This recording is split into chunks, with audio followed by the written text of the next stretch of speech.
ശബരിമലയിലെ ഏറ്റവും പ്രധാനിയായിരുന്ന അയ്യപ്പൻ്റെ പിതൃതുല്യനായിരുന്ന ഒരു വ്യക്തിയാണിപ്പോൾ അറസ്റ്റ് ചെയ്യപ്പെട്ട് കോടതിക്ക് മുൻപാകെ പോകുന്നത്.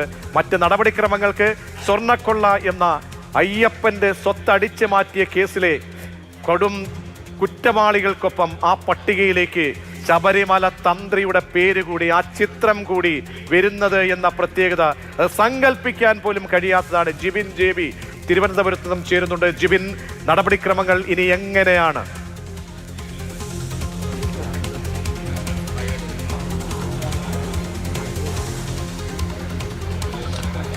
പ്രജീഷ്, ഈ അറസ്റ്റിന് ശേഷമുള്ള ബാക്കി നടപടിക്രമങ്ങളാണ് ഇപ്പോൾ ഇഞ്ചക്കലിലെ ക്രൈംബ്രാഞ്ചിന്റെ ഓഫീസിൽ പുരോഗമിച്ചുകൊണ്ടിരിക്കുന്നത്. ഇന്ന് രാവിലെയോട് കൂടിയാണ് തന്ത്രിയെ കസ്റ്റഡിയിലെടുക്കുന്നത്. അതിനുശേഷം 2:45 കൂടിയാണ് തിരുവനന്തപുരത്ത് ഇഞ്ചക്കലുള്ള ക്രൈംബ്രാഞ്ചിന്റെ ഓഫീസിലേക്ക് തന്ത്രിയുമായി അന്വേഷണ സംഘം എത്തുന്നത്. സ്വകാര്യ കാറിൽ തന്നെയാണ് അദ്ദേഹം എത്തിയത്. എത്തുന്ന സമയത്ത് ഒപ്പം ശബരിമലയിലെ അദ്ദേഹത്തിന്റെ സഹായി കൂടി ഈ വാഹനത്തിൽ തന്നെ ഉണ്ടായിരുന്നു. അതിനുശേഷം ഇപ്പോൾ ഈ ക്രൈംബ്രാഞ്ചിന്റെ ഓഫീസിന്റെ അകത്ത് അന്വേഷണ ഉദ്യോഗസ്ഥരുടെ നേതൃത്വത്തിൽ ഒരു യോഗം ചേർന്നുകൊണ്ടിരിക്കുകയാണ്. ഇതുമായി ബന്ധപ്പെട്ട കോടതിയിൽ ഹാജരാക്കുന്നതിന് മുമ്പുള്ള നടപടിക്രമങ്ങളാണ് ഇപ്പോൾ ഇവിടെ പുരോഗമിച്ചുകൊണ്ടിരിക്കുന്നത്. ഇനിയുള്ളത് എന്ന് പറയുന്നത് ഇദ്ദേഹത്തിന് വൈദ്യപരിശോധനയ്ക്ക് വിധേയനാക്കേണ്ടതുണ്ട്. അതുകൊണ്ട് തന്നെ ഇഞ്ചക്കൽ ഓഫീസിൽ നിന്ന് വൈദ്യപരിശോധനയ്ക്ക് വിധേയമാക്കും. അതിനുശേഷമായിരിക്കും കൊല്ലം കോടതിയിലേക്ക് കൊണ്ടുപോകുക. സാധാരണഗതിയിൽ ഈ ശബരിമല സ്വർണ്ണക്കൊള്ളയുമായി ബന്ധപ്പെട്ട എല്ലാ കേസുകളിലും വൈദ്യപരിശോധനയ്ക്ക് അറസ്റ്റ് രേഖപ്പെടുത്തിയവരെ വിധേയരാക്കിയിട്ടുള്ളത് ജനറൽ ആശുപത്രിയിൽ വെച്ചാണ്. പക്ഷേ ഇന്ന് ഇദ്ദേഹത്തിന്റെ അറസ്റ്റ് പോലും വളരെയധികം രഹസ്യ സ്വഭാവമുള്ള അറസ്റ്റായിരുന്നു.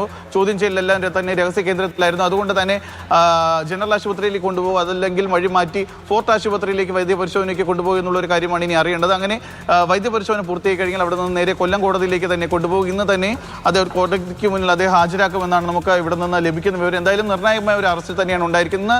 രാവിലെയോട് കൂടി തന്നെ ഈ തന്ത്രിയെ കസ്റ്റഡിയിലെടുത്തു. അവിടെ വെച്ച് ചോദ്യം ചെയ്യൽ പുരോഗമിച്ച് ഏകദേശം 4-5 മണിക്കൂർ നീണ്ട ഒരു ചോദ്യം ചെയ്യലായിരുന്നു ഉണ്ടായിരുന്നതെന്നാണ് നമുക്ക് ലഭിക്കുന്ന വിവരം. SP ശശിധരന്റെ നേതൃത്വത്തിൽ പ്രത്യേക അന്വേഷണ സംഘം, SP ശശിധരൻ, ബിജോയ്, ഈ 2 അന്വേഷണ സംഘത്തിൽ ഉൾപ്പെട്ടവരും ഉണ്ടായിരുന്നു. അവിടെ വെച്ചാണ് ചോദ്യം ചെയ്യലുകൾ പുരോഗമിച്ചത്. ആറ്റിങ്ങിലുള്ള ഒരു രഹസ്യ കേന്ദ്രത്തിലായിരുന്നു ഈ ഒരു ചോദ്യം ചെയ്യലെന്നാണ് നമുക്ക് അനൗദ്യോഗികമായി ലഭിക്കുന്ന വിവരം. ആ ചോദ്യം ചെയ്യൽ പൂർത്തിയാക്കിയ ശേഷമാണ് ഉച്ചയ്ക്ക് 2:45 കൂടി ഈ തിരുവനന്തപുരം ഇഞ്ചക്കലിലുള്ള ഓഫീസിലേക്ക് ഇപ്പോൾ അദ്ദേഹത്തെ എത്തിച്ചിരിക്കുന്നത്. ജിബിൻ JB തത്സമയ വിവരങ്ങൾ നൽകിയത്. നടപടിക്രമങ്ങൾ പൂർത്തിയാക്കാൻ വേണ്ടി കാത്തിരിക്കുകയാണ് അന്വേഷണ ഏജൻസി. കോടതിയിലേക്ക് കൊണ്ടുപോകും, കോടതിയിൽ ഹാജരാക്കും. എന്തുകൊണ്ട് തന്ത്രിയെ അറസ്റ്റ് ചെയ്യേണ്ടി എന്നതടക്കമുള്ള കാര്യങ്ങൾ കോടതിയിൽ എന്തായാലും വിശദീകരിക്കേണ്ടി വരും SIT സംഘത്തിന് എന്നുള്ളതാണ്.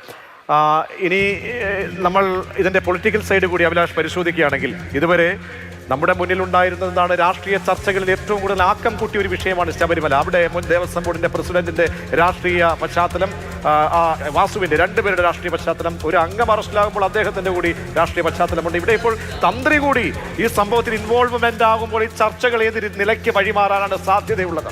ശബരിമലയിൽ ഇതുവരെ എത്ര കൊള്ള നടന്നു എന്നതിൻ്റെ അടിസ്ഥാനത്തിലിരിക്കുന്നത്. ഇപ്പോൾ നമ്മൾ സ്ക്രീനിൽ കാണിക്കുന്ന ഒരു ചിത്രമുണ്ട്. 2007 മാതൃഭൂമി ഫോട്ടോഗ്രാഫർ 2007 എടുത്ത ഫോട്ടോയാണ്. അത് വളരെ വ്യക്തമാണ്. തന്ത്രി രാജീവരുടെ പിറകിൽ ഉണ്ണികൃഷ്ണൻ പോറ്റി നിൽക്കുന്നത് കാണാം. അപ്പോൾ ഏറ്റവും കുറഞ്ഞത് 2007 മുതൽ ഉണ്ണികൃഷ്ണൻ പോറ്റി അവിടെ ഉണ്ട്. അപ്പോൾ 2007 മുതൽ 2025 വരെയുള്ള കാലയളവിൽ എന്തൊക്കെ കാര്യങ്ങൾ അവിടെ നടന്നു? പല സർക്കാരുകൾ അതിനിടയിൽ വന്നു. PS സർക്കാരിൻ്റെ കാലമാണ്. ഗുപ്തൻ ചുമതലയിലിരിക്കുന്ന കാലം മുതൽ ഇങ്ങോട്ട് അതിനിടയ്ക്ക് UDF സർക്കാർ വന്നു. പ്രയാർ ഗോപാലകൃഷ്ണൻ ദേവസ്വത്തിൻ്റെ പ്രധാനപ്പെട്ട ചുമതല വന്നു. തിരുവിതാംകൂർ ദേവസ്വം ബോർഡിൻ്റെ പ്രസിഡന്റായി. പിണറായി വിജയൻ സർക്കാർ 2016 വന്നു. ഈ നമ്മുടെ പത്മകുമാറിൻ്റെ സമിതി വന്നു, ഭരണസമിതി വന്നു, വാസുവിൻ്റെ ഭരണസമിതി വന്നു, ഒടുവിൽ പ്രശാന്തിൻ്റെ ഭരണസമിതി വന്നു. അപ്പോൾ കുറേ ഒരു നീണ്ട കാലഘട്ടം അവിടെ ഉണ്ട്. ഉണ്ണികൃഷ്ണൻ പോറ്റി മല കയറിയതിന് ശേഷമുള്ള നീണ്ട കാലഘട്ടം. ഈ കാലഘട്ടത്തിൽ ഏതൊക്കെ സമയത്ത് എന്തൊക്കെ കാര്യങ്ങൾ നടന്നു അത് പൂർണ്ണമായും പുറത്തേക്ക് വരുമ്പോൾ ഇപ്പോൾ ഉള്ള ഈ രാഷ്ട്രീയ കാലാവസ്ഥ, അതായത് ഇപ്പോൾ കൂടി കൗതുകം കൊണ്ട് ചോദിക്കുകയാണ്, ഈ അറസ്റ്റോട് കൂടി കാര്യങ്ങൾ നിൽക്കുമോ? അതല്ല, നിലവിലെ ദേവസ്വം ബോർഡ്, അതായത് തൊട്ട് മുൻപത്തെ ദേവസ്വം ബോർഡ് പ്രസിഡന്റ് PS പ്രശാന്തനും സമാനമായിട്ടുള്ള ഉത്തരവാദിത്തം ഉണ്ട് എന്ന് നമുക്ക് കാര്യങ്ങൾ പരിശോധിക്കുമ്പോഴും രേഖകളൊക്കെ പരിശോധിച്ചും ബോധ്യപ്പെടുകയാണ്. പിന്നീട് അന്നത്തെ ഒരു ദേവസ്വം ബോർഡ് വകുപ്പിന്റെ മന്ത്രിയായിരുന്ന കടകംപള്ളിയുടെ റോൾ എന്ന രീതിയിൽ രാഷ്ട്രീയമായിട്ടൊക്കെയുള്ള ആരോപണങ്ങൾ വരുന്നുണ്ട്. അതിനപ്പുറത്തേക്ക് അന്വേഷണ ഏജൻസി മൊഴി രേഖപ്പെടുത്തുകയും ചെയ്തിട്ടുണ്ട്. അങ്ങനെയൊക്കെ നോക്കുമ്പോൾ ഇനിയുള്ള ഈ 6 ആഴ്ച മാത്രമേ ഉള്ളൂ സമയം, അനുവദിച്ചിട്ടുള്ള സമയം. അതിനിടയ്ക്ക് എന്തൊക്കെ സംഭവിച്ചിരിക്കാം? അപ്പോൾ കടകംപള്ളി സുരേന്ദ്രൻ്റെ മൊഴി ഇതിനോടകം തന്നെ രേഖപ്പെടുത്തിയിട്ടുണ്ട്.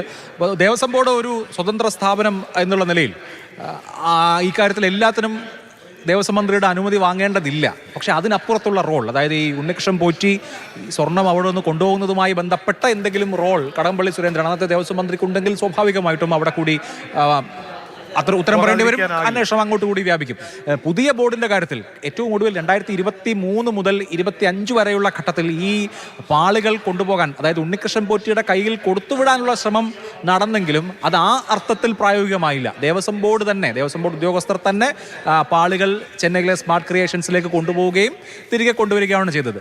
അതായത് കൊള്ള നടന്നത് 2019 2023-25 കാലത്ത് നടന്നിട്ടില്ല.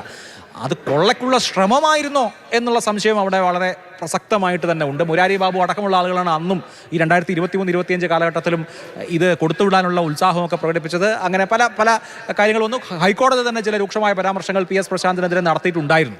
2019 തുടർച്ചയാണ് എന്ന മട്ടിൽ. അപ്പോൾ ഇനി എങ്ങോട്ട് എന്നുള്ളത് തീർച്ചയായിട്ടും അന്വേഷണ സംഘത്തിന്റെ